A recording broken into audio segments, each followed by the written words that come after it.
think the big one is that main event.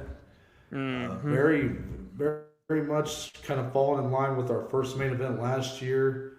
A one-sided beating, but it's in our fight going to be in fight of the year discussion. It looks like as Calvin Kattar gets the unanimous decision win over Giga Chikadze and reminds everyone how good he really is. Said y'all must have forgot. So Yes. Dominic, give your thoughts here on Calvin Kattar's performance, and on the reverse end, was this a disappointing showing from the very hyped Giga Chikadze? Yeah, man. As you know, because of our group chat last night during the fights, I was gushing over Cater's performance. I mean, definitely the best we've ever seen him look inside of the UFC octagon. Improves to 7-3, bounces back after, obviously the beat down he took against Max Holloway almost 1 year to the day in 2021. Comes back after a long layoff. They said that he took like 6 months off from like hard sparring and whatnot after that Max Holloway fight to give his head and brain a rest. And here it is paying dividends. What a shutout masterclass performance from him. 250-45s, 150-44 scorecard for the amazing fifth round that he had. And it was just his pressure, his pacing, constantly forcing Giga to be on his back foot. Had a great first round where he utilized his wrestling and grappling, really got to showcase kind of how good he is there, kind of a slept on skill set, and just how poorly that Giga could defend. Now, for what it's worth, Giga did defend the rest of the takedowns throughout the fight, but that was just so perfectly timed by Kattar in the first, and he was able to capitalize on it. But what a fight from Kattar. Again, the best that I've seen him look. For Giga, mm, yes and no in terms of a disappointment because, again, he just wasn't able to fight his fight. He could not implement what he wanted to do, constantly backpedaling. I think the biggest takeaway from Giga wasn't necessarily that there was any sort of skill set detriment, but his cardio is not up to par for a 5-round fight and to fight these elite level title contender guys. And I know that not all these guys are going to fight the same pace that Max Holloway does, that Calvin Kattar does, but you still need to be able to compete with those two guys in specific right now when you look at this division to show that you're title fight worthy regardless. And it just wasn't his night last night. He couldn't keep up the pace. He got tired. He tried to press forward, but he was constantly on the bicycle. And again, Kattar just overwhelmed him, overpowered him. What a performance. What a fight. What a night. It's weird. It's like right away in round one when that takedown happened, that just changed everything It immediately. did. It did. Immediately when that takedown took place, I think Chikadze was just a different fighter, and the rest of the way he didn't push forward as much as, like you said, he was kind of on his bike the whole fight. I'm not even sure if this guy has, iffy cardio or if he simply is just. I mean, if any fighter was doing what he was doing here, I feel like Yeah. you get tired. I mean, you were on your back pedal the whole time. I was trying to give Calvin Kattar this credit in the lead up, even though I was kind of like the majority opinion. I was sort of leaning Chikadze. I still felt like the aggression of Calvin Kattar, a guy who will get in your face, get into range, was a threat, and it really Yep. proved to be so. It seems that Chikadze is very comfortable when he can keep things at like a distance, and he can Mm-hmm.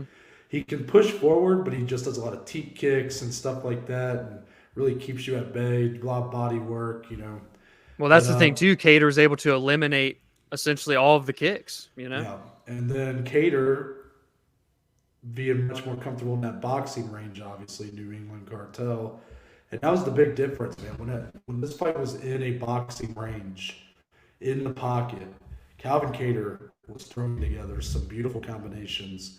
And while Chikadze landed as a fair share, they were much more looping, a little less technical, and that just made a huge difference. So a combination of factors here, and it was a tough night for Chikadze. It really was. And while I still very high on his upside, and I think this fight to me answered a lot more about Calvin Cater than it did Yes. about Giga Chikadze. I mean, I don't Yeah. think this fight said that.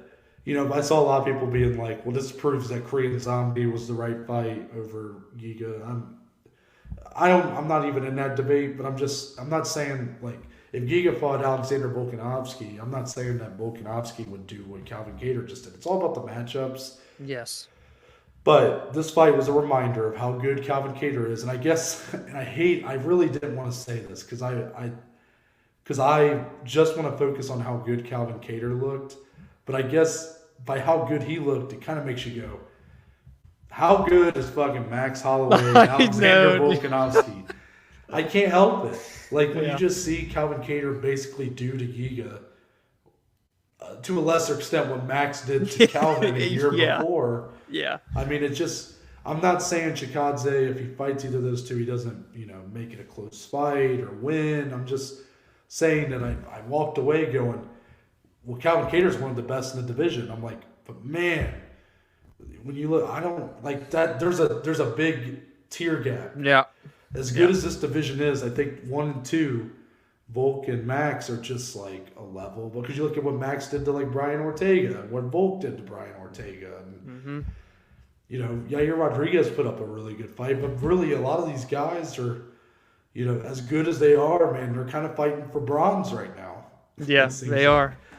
So until proven otherwise, or until maybe Max or Volk leave the division or whatever it might be, that was just what I kept thinking about. I hate it because I want to focus on Kattar.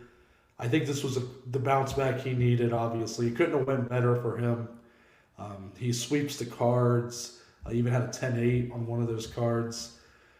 He should be due for a pretty big matchup next. The UFC's already given him, I think this was his third headlining fight night. So he's very clearly a headlining act on those fight night circuits now. So I've been seeing a lot of matchups tossed out there. I personally would probably match him up with, I'd probably go with Yair Rodriguez. Oh, you pick him over Brian Ortega, huh? Yeah, I think Brian Ortega might go for someone like, I like him versus like Josh Emmett or something like that. Yeah. That's interesting. I mean, really, all four of those guys could intertwine perfectly with one another. Yeah, I mean, if they did Kattar versus Ortega, yeah, I'm going to be stoked. It's really, you just kind of throw darts at the board and whatever it lands on, you just go with. I mean, yeah, it's that simple. I'm sure the UFC will make a more diligent decision, but from our perspective, our matchmaking, that's really the most you can do with that. And for Chikadze, it is a disappointing showing. I mean, he could have lost this fight and it not been disappointing. But, I do think he showed a lot of heart. He showed a lot of obviously, a great chin. Mm-hmm. He showed, even if his cardio didn't hold up, he didn't quit ever in this fight. Nope. And I think those are going to be great attributes as far as for him to make a bounce back of his own.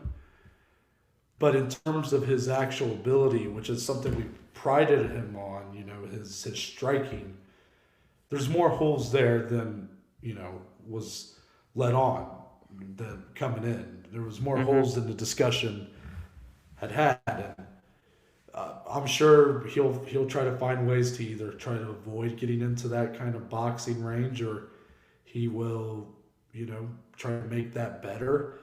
I do worry a little bit about if he goes up against guys who look to take him down a lot, look to level change a lot. He doesn't seem to have the best takedown defense in the world, and I almost wonder when I was watching this, because Kattar got that first one so easy. He didn't really look like he was trying to take down Chikadze as much as he was trying to force Chikadze to work, force him to fight off the takedown and tire him out that way. Mm-hmm. So kind of remains to be seen for me if Chikadze can really stay off his back if he's going up against a very good grappler. Yeah, and it did show that, regardless of the takedown defense, if you can land the one, he's not going to get back up. So you're going to have a lot of control time. You're going to be able to work for ground and pound. You're going to be able to work for submission. So it may not even come down to 1, 2, 3, 4 takedowns. So you could have one and make a huge impact on the remainder of the fight, or make a stamp if it comes late in the fight there. So yeah, there were definitely vulnerabilities shown that we hadn't necessarily seen yet. And with a guy like Chikadze that was surging so quickly and had all this hype, it is kind of like a blessing in disguise almost, just to kind of see, okay, what can he go back and work on? What version are we going to see next when he fights again? So. Mm-hmm.